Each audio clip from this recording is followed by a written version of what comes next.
Alors, bonjour tout le monde. Vous êtes nombreux, hein, vu d'ici. Alors, je voulais remercier l'université et particulièrement Sandrine d'avoir organisé tout ça, hein, comme tout le monde le fait.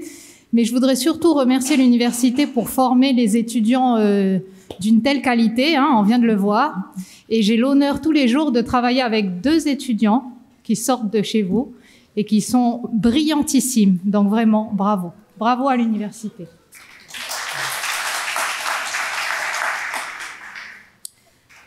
Alors, j'ai la charge aujourd'hui de vous présenter quelques mots sur les difficultés de la transmission foncière en Polynésie. Donc, vous avez vu, là, c'était très bien illustré et mis en scène. Cependant, là, on reste dans une présentation actuelle, j'allais dire. Ce sont les difficultés que nous rencontrons aujourd'hui pour résoudre les litiges fonciers. Donc, dans le litige foncier, évidemment, il y a la transmission foncière. Mais c'est une partie de l'iceberg, mais ce sont les difficultés actuelles. En réalité, toutes les difficultés qui sont rencontrées aujourd'hui prennent leur source évidemment dans l'histoire, hein, c'est le cas dans beaucoup de matières, mais en matière foncière, c'est très prégnant. Voilà, donc on peut pas parler d'histoire en Polynésie sans parler de la colonisation, évidemment.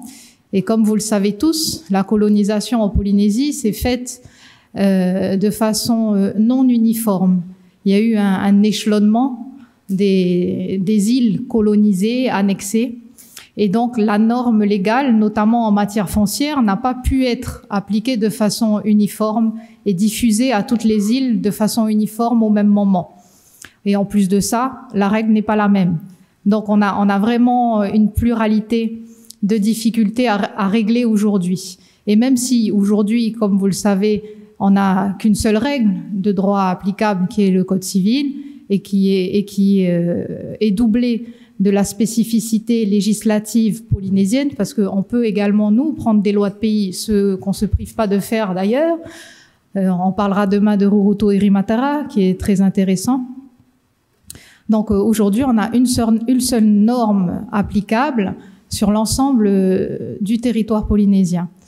Alors, au moment du protectorat et de l'annexion, donc à la fin du 19e siècle, c'était pas du tout le cas. Et au niveau foncier, on ressent aujourd'hui toutes ces, comment dire, cet échelonnement qui s'est fait dans le temps. Alors, ce qu'il faut d'abord vraiment comprendre, c'est que la répartition administrative actuelle, les archipels, les îles, n'était pas du tout la même à l'époque. Il y avait en Polynésie une répartition tout à fait originale. Tout le monde connaît le royaume Pomaré, par exemple. Et le royaume Pomaré, tout de suite, on pense à Tahiti et Moorea. Mais le royaume Pomaré, c'est Tahiti, Moorea, Tubuai, Reivave et une partie des Tuamotu de l'Ouest. Donc, vous voyez, la répartition géographique n'est pas du tout instinctive, j'allais dire, puisque les îles, elles sont éparpillées au sein du territoire. Donc ça, c'est le royaume Pomaré. Ensuite, on a les îles Marquises et des royaumes indépendants. Les royaumes indépendants, Rurutu, Irimatara, Mangareva, les îles sous le vent. Donc, toutes ces structures administratives anciennes avaient à l'époque un système qui lui était propre, autonome, et ils pouvaient, et d'ailleurs la plupart de ces îles se sont dotées de lois codifiées qui préexistaient à l'application du Code civil. Donc, on a, au sein de toutes ces îles, avant même que ce dont on parle aujourd'hui, donc le Code civil, les revendications foncières, avant même que tout cela n'arrive, il y avait au sein de ces îles des structures, une façon de faire, notamment en matière foncière d'ailleurs, dans tous les autres domaines aussi. Donc, il faut aussi prendre ça en compte.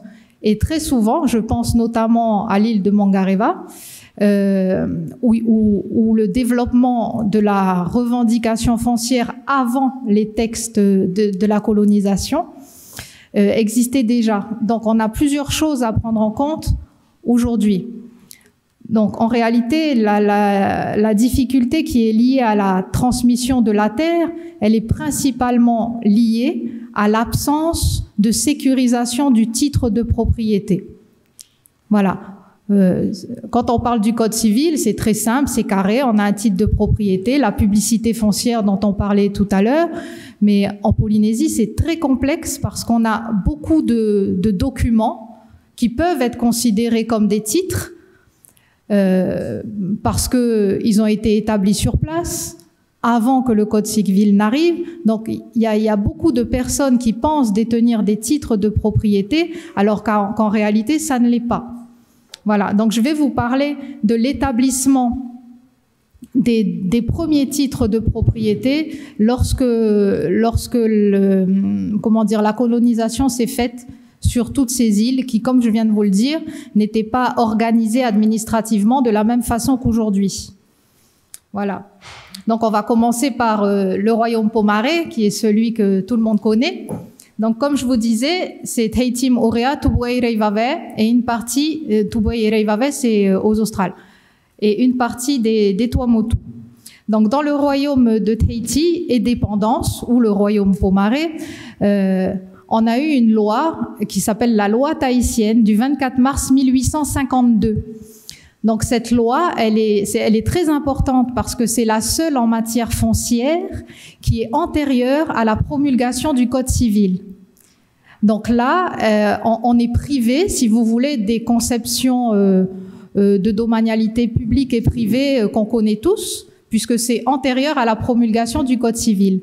Donc, pour ceux qui connaissent la jurisprudence Fuller qui a permis l'appropriation du lagon, c'est sur la base d'un titre élaboré sur cette loi que ça s'est passé.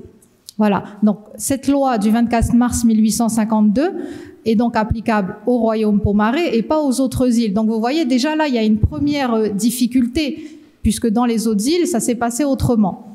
Donc, voilà. Donc, cette loi 1852, c'est la toute première loi en matière foncière, antérieure au Code civil. Donc, je vais vous expliquer un peu en détail comment ça se passait pour cette loi. Après, on passera plus vite sur les autres lois, parce que sinon, je vais parler toute la matinée. Voilà. Donc, sur cette loi de 1852, il y a eu, en fait, il y a deux chapitres, c'est très simple. Il y a un premier chapitre qui est consacré aux terres privées, donc l'ancêtre du domaine privé des personnes privées. Et un deuxième chapitre qui est consacré aux terres d'apanage, ou terres fariho, qui est souvent confondu avec ce qu'on a pu appeler le domaine de la couronne, qui en réalité n'est pas prévu par les textes. Donc c'est très différent. Les terres d'apanage, c'est pas les terres de la couronne. Donc vous voyez que cette loi, elle est simple, hein, elle est divisée en deux chapitres, mais il y a déjà une dichotomie qui est évidente, qui pour nous paraît instinctive, mais en 1852, avant le Code civil, c'était pas forcément évident. Donc le premier chapitre qui est consacré aux terres privées, donc institue une procédure qui est tout à fait simpliste et qui aujourd'hui nous paraît complètement hallucinante, hein, faut le dire, pour arriver à obtenir un titre de propriété sur une terre. Donc la procédure était la suivante, il fallait se présenter, lorsqu'on s'estimait propriétaire de droits fonciers, il fallait se présenter devant le conseil de district du lieu de situation de la terre et déclarer oralement et publiquement devant l'auditoire la propriété de sa terre. Donc on disait « Bonjour, je m'appelle Hinatea et je suis propriétaire de la terre X qui va du récif jusqu'à la montagne, devant une assemblée. » Si, lors de cette déclaration orale, l'assemblée ne s'opposait pas, l'inscription était immédiate. Donc vous voyez, pas de publication, pas d'opposabilité, enfin tout ce qu'on connaît aujourd'hui, il n'y a pas. Donc voilà, tous ces titres de propriété qui sont antérieurs au Code civil, qui sont fondés sur cette loi de 1852, c'est comme ça que ça s'est passé. Voilà, donc là, tout de suite, on déclare, et s'il n'y a pas d'opposition, on inscrit immédiatement. Voilà. Après, on a un titre de propriété. Ça, c'est pour la propriété privée. Donc, c'est ce qu'on appelle le tomité. Ce sont les tout premiers tomités sur la base de cette loi de 1852. Donc, la deuxième partie de la loi est consacrée aux terres d'apanage. Donc, la terre d'apanage, c'est une terre, j'allais dire, de fonction, comme une voiture de fonction. C'est une terre qui est attachée à une fonction, en l'occurrence la fonction de chef de district. Donc, lorsqu'on était chef du district de Matatia, par exemple, qui se trouve à Punavia, on avait une terre qui s'appelle la terre Matatia, qui existe toujours d'ailleurs, qui va de l'hôtel Manava jusqu'en haut de la montagne Matatia. Donc c'est une très grande terre. Donc cette terre était attachée à la fonction. Dès lors que le chef de district cesse ses fonctions, il cesse d'être utilisateur de la terre. Il n'est jamais propriétaire de la terre. Donc ça, c'est une très grande source de contentieux également, parce que il y a des textes qui citent que monsieur, je pense à la terre Matatia, donc je pense à Manothei, qui était un des chefs de district de Punavia et qui a eu la jouissance de cette terre-là. Et donc, les descendants de cette personne sont venus revendiquer la propriété de cette terre. Donc, ça a été rejeté, évidemment, puisque voilà. Mais il y a une confusion. Et donc, voilà, on parle de transmission. Et donc, voilà un problème lié à la transmission. Parce qu'ils ont pu légitimement imaginer que leur ancêtre était propriétaire de la terre, puisqu'il était chef du district. Voilà. Donc, pour en revenir à la loi de 1852, vous voyez bien que ce sont les prémices de la domanialité privée et de la domanialité publique. Mais on n'y est pas encore. Voilà. Donc, on a, à la DAF, on a toutes ces déclarations de propriété, tous ces tomités qui ont été effectués et qui ont donc permis l'établissement de titres de propriété privée sur la base de cette loi de 1852. Et donc, c'est que sur la base de cette loi que des titres ont pu être dressés sur des dépendances qui, aujourd'hui, font partie du domaine public.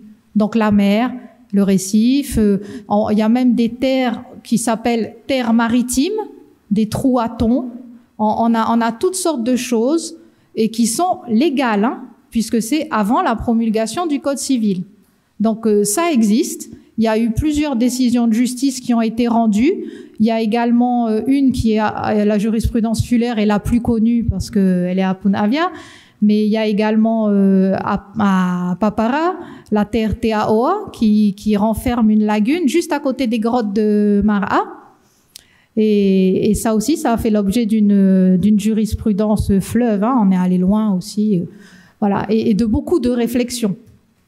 Voilà, donc c'est sur la base de cette loi. Donc vous voyez, les titres de propriété qui peuvent incorporer du domaine public sont nécessairement antérieurs à la promulgation du Code civil.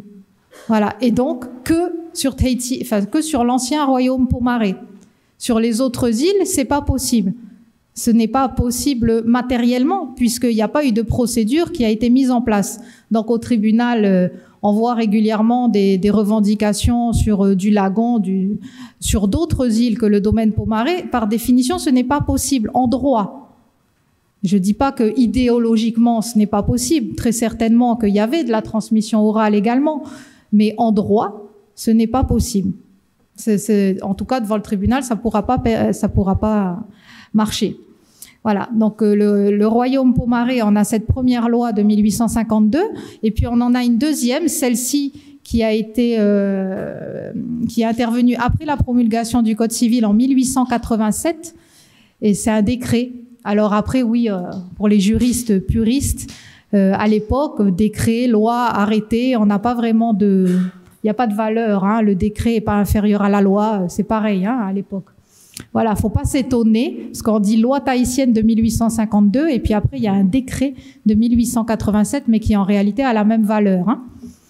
Voilà, donc on a un décret du 24 août 1887, et c'est celui-là, le décret fondateur de ce qu'on appelle aujourd'hui le tomité, et qui a donné lieu à l'établissement de quasiment tous les titres de propriété ancestraux sur le royaume Pomare. Et c'est cette procédure-là qui va être étendue à quasiment toutes les autres îles, sauf Rurutu, Rimatara et Rapa. Voilà, donc c'est cette procédure, si on doit en retenir une et en comprendre une, c'est celle-ci. Donc je vais vous l'expliquer rapidement. Donc dans la première procédure de 1852, on n'avait qu'une déclaration orale devant une assemblée. Donc là, c'est toujours pareil devant le conseil de district du lieu de situation de l'immeuble. Mais cette fois-ci, donc le préposé va prendre la déclaration du déclarant et la déclaration sera publiée dans le bulletin officiel de l'époque. Il y aura un délai d'opposition, donc qui varie selon le lieu de situation de la terre. Ça va de 3 mois à 6 mois. Et à l'issue de ce délai d'opposition, un titre pourra être dressé si aucune opposition n'est enregistrée. Si une opposition venait à surgir, eh bien, c'est un tribunal composé de tohitu, des savants du lieu de situation de l'immeuble, toujours, qui sera amené à statuer. La décision est susceptible d'appel. Voilà. Donc, vous voyez, dans ce cas-là, il y a un déclarant. Donc, à partir du moment où une emprise est déclarée, en fait, on est certain qu'elle va tomber dans la propriété privée, que ce soit celle du déclarant ou celle de l'opposant. Donc, on est certain que ça tombe dans la propriété privée. Ensuite, concernant l'autre versant de la propriété, qui est la propriété publique, tous ces textes, que ce soit celui de 1887 ou ceux qui ont succédé, sont en fait instituent une propriété publique par défaut. C'est-à-dire, c'est l'article 11 de ce fameux décret qui dit que toutes les terres qui n'auront pas été réclamées, donc toutes celles qui ne seront pas tombées dans la propriété privée, deviendront domaine du district. Donc, en fait, la personne publique prend ce qui reste, en gros. Voilà, donc c'est pas du tout, comme on peut l'entendre parfois, une colonisation sauvage ou une spoliation, c'est pas du tout ça, puisqu'en fait, la personne publique va prendre les portions qui n'auront pas été revendiquées. Et dès lors qu'une déclaration est effectuée, ça tombe dans le domaine privé, déclarant ou opposant. Il n'y a pas une commission qui va dire non, il n'a pas de droit, il a mal fait sa déclaration. Non, dès que c'est déclaré, ça tombe dans le domaine privé. Voilà. Donc ça, c'est le décret de 1887, toujours dans le royaume Pomaré. Donc c'est une procédure qui est beaucoup plus élaborée, qui tient compte du Code civil, qui a été promulgué entre-temps. Et voilà, donc pour coller au sujet qui est la transmission foncière, vous voyez que tous ces titres de propriété qui ont été fondés sur la loi tahitienne de 1852 ou le décret de 1887 ont bien donné lieu à des titres de propriété. Aujourd'hui, la difficulté, c'est numéro 1, de retrouver le titre de propriété. Numéro 2, de prouver son lien qui est sur 4 ou 5 générations maintenant, avec les générations, j'allais dire, chargées sur chaque étage. Et la dernière difficulté, c'est également d'arriver à remonter, parce que très souvent, on a des actes translatifs de propriété, ce qui a été mis en scène tout à l'heure très bien, et qui sont malheureusement soit mal libellés, soit, à l'époque, c'était l'histoire des un tiers de tout à l'heure. Souvent, on dit, Monsieur X vend ses droits indivis dans la terre. Donc, on ne sait pas si c'est un tiers, si c'est la moitié, on n'en sait rien. Et après, au fil des actes, on voit qu'il y a un acte, 2 actes translatifs, et le 3e, ça y est, on parle plus de droits indivis, on dit la terre. Voilà. Et du coup, aujourd'hui, ces actes, ils sont pas des faux, ce sont des vrais actes transcrits qui sont publiés, il y a pas de problème. Mais aujourd'hui, on se trouve face à la réalité des titres, quand il y en a, c'est déjà fantastique quand on en trouve un. Donc, la réalité du titre, la réalité des actes qui existent jusqu'à aujourd'hui, et la bonne foi des gens, très souvent. Mais on a une sécurité juridique qui est liée à ces actes transcrits et des verrous qui s'appliquent. Et donc, le mécontentement des ayants droit aujourd'hui peut se comprendre, puisqu'il y a eu des difficultés et dans les actes notariés et historiques. Voilà, ça c'est dans le meilleur des cas quand on retrouve le titre. Et enfin, l'ultime difficulté, parce qu'une fois qu'on a un titre de propriété, c'est virtuel tout ça, il faut le placer. Où ça se trouve? C'est où? Le cadastre. Voilà, parce que toutes ces lois dont je vous ai parlé, mais je vais vous parler des autres sur les autres archipels après, sur les autres îles, mais toutes ces lois, elles ont permis l'établissement de titres, mais le cadastre, il est arrivé que bien plus tard. On a commencé les opérations cadastrales dans les années 1930. Et puis c'était pas comme maintenant, on n'avait pas les outils, le lidar, le satellite, le GPS, tout ça, il n'y avait pas. Donc les mesures sont nécessairement très approximatives. Voilà. Donc après, je tiens quand même à souligner que le cadastre a, je pense, eu une démarche très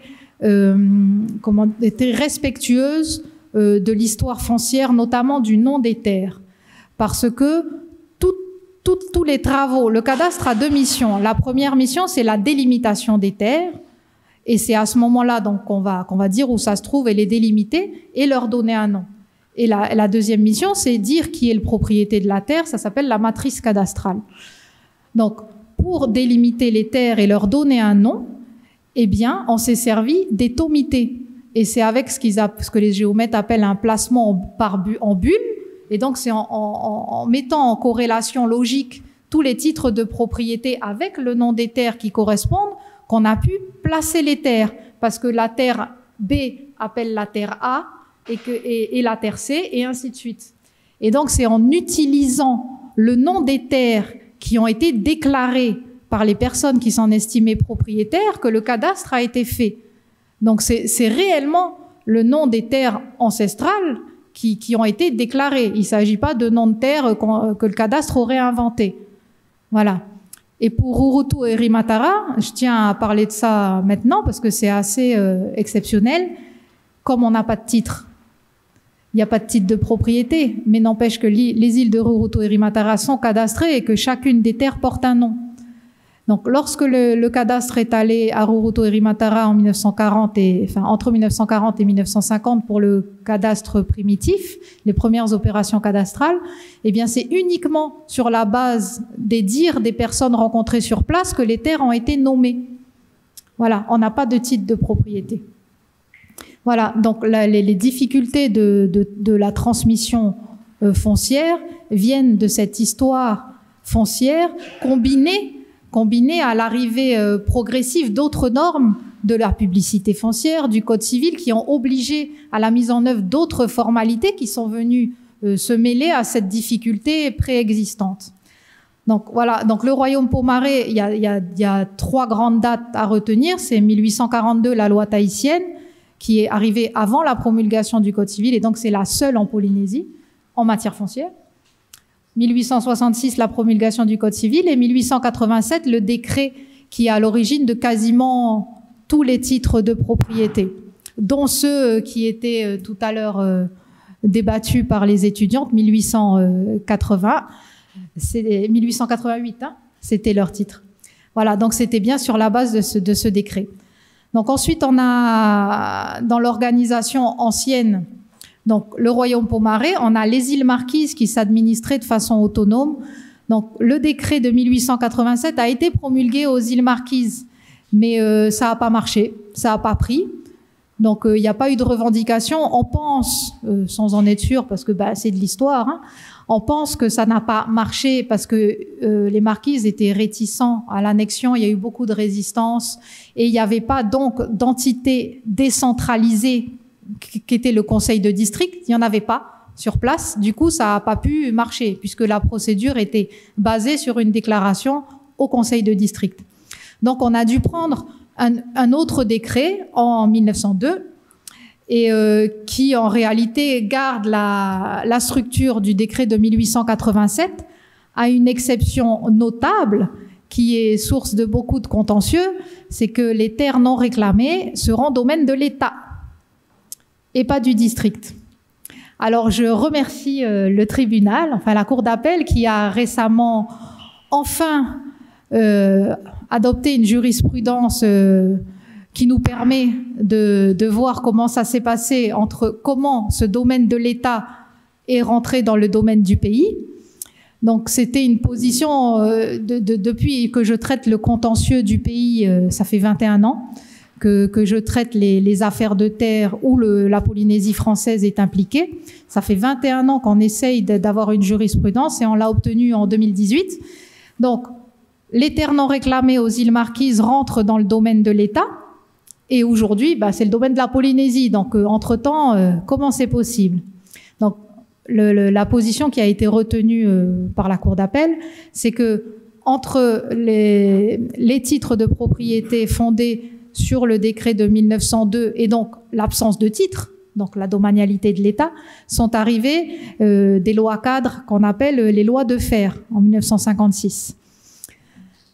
Et sur la base de ces lois cadres, il y a eu beaucoup de choses qui ont pu être faites puisque c'était des lois cadres, donc on laissait à l'entité le soin de prendre les règles dans ce cadre-là, et il y en a eu notamment une en matière foncière. Et dans le statut de 1977, d'abord dans la loi cadre, il y a un article qui autorise le gouvernement à mettre en œuvre les réformes et à prendre les mesures propres à assurer l'évolution des territoires. L'objectif recherché est d'associer plus étroitement les populations d'outre-mer à la gestion de leurs intérêts propres et de la déconcentration administrative. Voilà. Et donc, dans le spectre de cette loi, le statut du 12 juillet 1977, donc c'est un des statuts d'autonomie qu'a connu la Polynésie, eh bien, il y a un article qui nous permet de penser que ce domaine de l'État excluait les terres des marquises, puisqu'il y a un article 7 qui fait une description restrictive du domaine de l'État en ces termes. Alors, font partie du domaine de l'État les immeubles affectés au service civil ou militaire de l'État dans les territoires d'outre-mer. Point. Donc, tout le reste fait partie du domaine de la Polynésie française. Voilà. Donc, c'est la jurisprudence qui nous a confirmé ce chemin, mais vous voyez la difficulté à tous les niveaux de se faire une religion, j'allais dire, en matière foncière, puisque on a un ancrage culturel, on a des noms de terres, on a une pluralité de textes qui sont appliqués dans le temps différemment, dans les archipels différemment, et en plus, on a des vides juridiques au milieu. Donc, c'est vraiment très difficile, et heureusement que le tribunal a une activité intense en matière foncière, ce qui nous permet d'avoir des jurisprudences pour un peu cadrer le sujet. Donc ça, c'est les îles Marquises. Ensuite, on a d'autres textes en matière foncière qui sont arrivés dans les royaumes indépendants, donc les îles sous le vent, Mangareva, dont on va beaucoup parler bientôt, et Rurutu et Rimatara, dont on a beaucoup parlé l'année dernière avec la promulgation d'une loi de pays spécifique. Voilà, donc dans ces royaumes indépendants, alors le plus complexe, c'est les îles sous le vent, parce que dans les îles sous le vent, on a une originalité. Donc ce décret de 1887 dont je vous ai parlé au début, qui était applicable au royaume Pomaré, n'a pas été étendu aux îles sous le vent. Eux, ils ont eu un décret que pour eux, 1897. Un décret du 28 juillet 1897. Non, c'est pas ça. Ce décret-là, c'est celui qui annexe les îles sous le vent. Je voulais vous en parler parce que ce décret, il est très tardif.